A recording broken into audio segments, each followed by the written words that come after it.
బట్టతల ఇప్పుడు సమస్యే కాదు, ఎటువంటి నొప్పి లేకుండా శ్రీరూప్ కాస్మెటిక్ క్లినిక్ లో హెయిర్ ట్రాన్స్ప్లాంటేషన్. తిరుమల దేవస్థాన ప్రధాన అర్చకులు మనందరికీ సుపరిచితులు రమణ దీక్షితులు గారు ప్రస్తుతం మనతో ఉన్నారు. మాట్లాడేద్దాం. నమస్కారం గురువుగారు. నమస్కారం.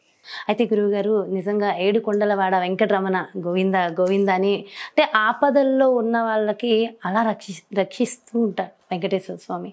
ఒక్కొక్కసారి మనం ఎక్కడున్నా సరే ఆ వెంకటేశ్వర స్వామికి ఒక మొక్కు మొక్కేసుకుంటాం. అది ఎక్కడైనా ఉండొచ్చు, ఇక్కడికి రావాలనే లేదు. కానీ ఆ మొక్కు తీరిన తర్వాత తీరిపోతుంది. అదేంటో నా జీవితంలో కూడా జరిగింది. ఎక్కడున్నా కానీ ఆ మొక్కు తీర్చలేని పరిస్థితుల్లో, అంటే రకరకాల కారణాలు రీత్యా, అంటే ఏ పొళ్ళు దన్నాలో మొక్కేసుకున్నారనుకోండి, ఆరోగ్యం సహకరించకపోవచ్చు, తర్వాత ఏదో ఇబ్బంది రావచ్చు, కుదరకపోతే అప్పుడు ఆ స్వామి కన్నెర్ర చేస్తారంటారా? కానీ మనకు మాత్రం ఒకలాంటి గిల్టీ ఫీలింగ్ ఉండిపోతుంది అది తీరకపోతే మాత్రం. మరి దానికి వేరే ఏమైనా ఆల్టర్నేట్ ఉంటుందంటారా? స్వామివారిని మన తల్లిగా, తండ్రిగా, తాతగా కొలిచేటప్పుడు ఇవన్నీ పెద్దగా లెక్కకు రావమ్మా. ఇవి అంటే మనం చెయ్యగలిగి చెయ్యలేనప్పుడు, చెయ్యకపోవడం వల్ల ఏదైనా అపచారం జరుగుతుందనే ఒక గిల్టీ ఫీలింగ్ ఉండొచ్చు. కానీ వేరే కారణాల వల్ల, అనివార్యమైన కారణాల వల్ల మనం మొక్కుబడి చెల్లించుకోకపోవడం వల్ల దీనికి మన పెద్దవాళ్ళు ఒక చిన్న కిటుకు పెట్టారు. ఇలాంటి మొక్కుబడి ఉంది, మొక్కు తీర్చుకోలేకపోయామంటే స్వామివారి హుండీలో అపరాధ కానుక అని ఒక కానుక వేసేస్తారు. అంటే వడ్డీ కాసులు పడు కాబట్టి వడ్డీతో సహానా అపరాధ కానుక అంటే పుల్లదండాలు పెడతామనుకున్నాము, ఆరోగ్య కారణాల వల్ల వీలు పడలేకపోయింది, లేకపోతే ఇక్కడ టికెట్లు పెట్టారు ఇప్పుడు అది లేకపోయింది, కానీ వెళ్ళిపోవాల్సి ఉంది కాబట్టి చేయలేకపోయాము. అప్పుడు స్వామివారికి దర్శనానికి వెళ్ళినప్పుడు ఒక అపరాధ కానుక ఒక 100 రూపాయలు స్వామివారిని మొక్కుబడి, నేను చేయలేకపోయాను తండ్రి, నన్ను క్షమించు మనస్ఫూర్తిగా వేడుకొని స్వామివారికి అపరాధ కానుక పెట్టేది. నిజంగా జెన్యున్ రీజన్ ఉంటే తప్పకుండా స్వామివారు దాన్ని స్వీకరిస్తారు. సో ఇది నోట్ చేసుకోవాల్సిన అంశం. సో ఖచ్చితంగా, ఎందుకంటే మళ్ళీ అందరూ మొక్కేసుకుని కుదిరినా సరే చేయకపోతే మళ్ళీ అది కాస్త ఇబ్బందికర వాతావరణం. అయితే గురువుగారు, స్వామివారికి తలనీలాలు స్త్రీలు పూర్తిగా తలనీలాలు సమర్పించవచ్చు అంటారా? కొంతమంది సమర్పించాలి అంటున్నారు, కొంతమంది వద్దు అంటున్నారు. మీరేమంటారు? అది వారి వ్యక్తిగతమైన విషయాలమ్మా. అవన్నీ స్వామివారి ఏమి తలనీలాలు ఇవ్వమని అడగరు. అది అప్పట్లో ఒక సుప్రీం సాక్రిఫైస్గా మన యొక్క అహంకారాన్ని, అహంభావాన్ని, ఎందుకంటే మనం తల వెంట్రుకలు మనకు ఒక అందానికి ప్రత్యేకగా మనం ఎంతో దాన్ని కష్టపడి పెంచుకుంటాం, దానికి ఎన్నో సుగంధ ద్రవ్యాలు వాడతాము, దాన్ని ఎంతో కష్టపడతాం. కాబట్టి అటువంటి దాన్ని మనం స్వామివారికి ఇవ్వడం వల్ల మన అందమైన స్వరూపాన్ని కోల్పోతున్నాం. కాబట్టి అది మన అహంకారాన్ని మేము స్వామివారికి సమర్పించుకుంటున్నాం అనే ఒక భక్తిభావంతో స్వామివారికి సమర్పిస్తున్నారు. అది కాకుండా ఒక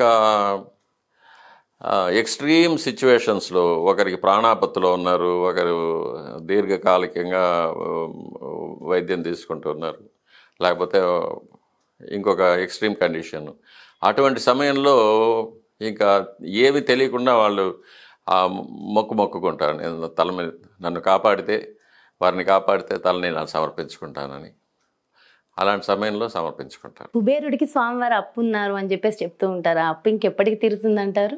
ఏ విధంగా తీరుతుందంటారు? స్వామివారికి అప్పు ఇచ్చేది ఎవరన్నా? కుబేరుడు ఉత్తర దిశగా అధిపతి అష్టదిక్పాలకుల్లో. నేను ఇంతకుముందు చెప్పాను స్వామివారి చుట్టూ పరివార దేవతలు ఉంటారని. స్వామివారి చుట్టూ ఉన్న పరివార దేవతల్లో నాలుగో సర్కిల్లోనో 5వ సర్కిల్లోనో కుబేరుడు ఉంటాడు. అంత దూరంలో ఉంటాడు, దగ్గర కూడా ఉండడు కుబేరుడు. ధనాధిపతి అనే ఒక పదవిని ఇచ్చిందే స్వామివారే. పులస్త్య బ్రహ్మకు పుత్రుడుగా పుట్టి ఎంతో కొన్ని వేల సంవత్సరాలు తపస్సు చేసిన తర్వాత ఆ దిక్పాలకుడు అనే ఒక పదవిని స్వామివారు ఇస్తారు. అది ఉత్తర దిక్కుకు నువ్వు అధిపతిగా ఉండు, నువ్వు ధనాన్నింటినీ కూడా, ధనమంతా కూడా నీ దగ్గర ఉంటుంది, ఖజానా నీ దగ్గర ఉంటుంది, నవనిధులు అవన్నీ కూడా నీ దగ్గర పెట్టుకో అని స్వామివారు అనుగ్రహించి ఆయనకు ఆ పదవి ఇచ్చారు. స్వామివారికి అప్పివ్వడం ఇవన్నీ పురాణాల్లో వచ్చిన కథలు ఇవన్నీ. ఇది ఆయా క్షేత్రాన్ని ప్రబలంగా చేయడం కోసం అక్కడ ఉన్న స్వామివారి చుట్టూ కథలు అల్లడం, ఇలా చేస్తే అలా జరిగిందని. మహాలక్ష్మి స్వామివారిని వదిలి రావడం అనేది అవన్నీ కూడా మనకు కొన్ని, అంటే వీటికి మనం మనం చూసే కన్నా అతీతంగా ఏదో కొన్ని విషయాలు ఉంటాయి. మనకి ఏదో చెప్పదలుచుకున్నది మహర్షులు ఈ కథల రూపంలో చెప్పుంటారు. అవి మనకు మన మానవ మేధస్సుకు అందేవి కావు. అవన్నీ ఎప్పుడో కొంతమంది మహానుభావులకి ఆ ధ్యానం సమయంలో అవన్నీ స్ఫురిస్తూ ఉంటాయి. స్వామివారి అనుగ్రహం వల్ల ఓహో ఇందువల్ల చెప్పారు అని. దూర్వాసమని మహాలక్ష్మి కాలుతో ప్రహారం చేశారు, అందువల్ల మహాలక్ష్మి అమ్మవారు వెళ్ళిపోయారు.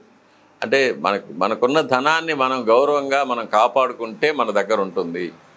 లేకపోతే ధనం లేకపోతే మనం కూడా ధనం వెంటబడాల్సి వస్తుంది అనేది ఇలాంటి చిన్న చిన్న కథల ద్వారా మనకు కొన్ని నీతులు మహర్షులు చెప్పడానికి ప్రయత్నం చేశారు. అది అర్థం చేసుకుంటే జీవితంలో బాగుపడుతుంటారు. సో చాలా చాలా సంతోషంగా ఉంది గురువుగారు, మీతో ఇన్ని విషయాలు ఎంత చక్కగా మాట్లాడడం చాలా చాలా ఆనందంగా ఉంది. Thank you so much. మీ విలువైన సమయాన్ని మా కోసం వెచ్చించి చక్కగా మా వ్యూవర్స్ కోసం, మన ప్రేక్షకులందరి కోసం ప్రతి ప్రశ్నకి ఎంతో చక్కగా సమాధానం చెప్పారు. ఎన్నెన్నో రెమెడీస్ కూడా అందించారు. స్వామివారి మహత్యాన్ని తెలియజేశారు.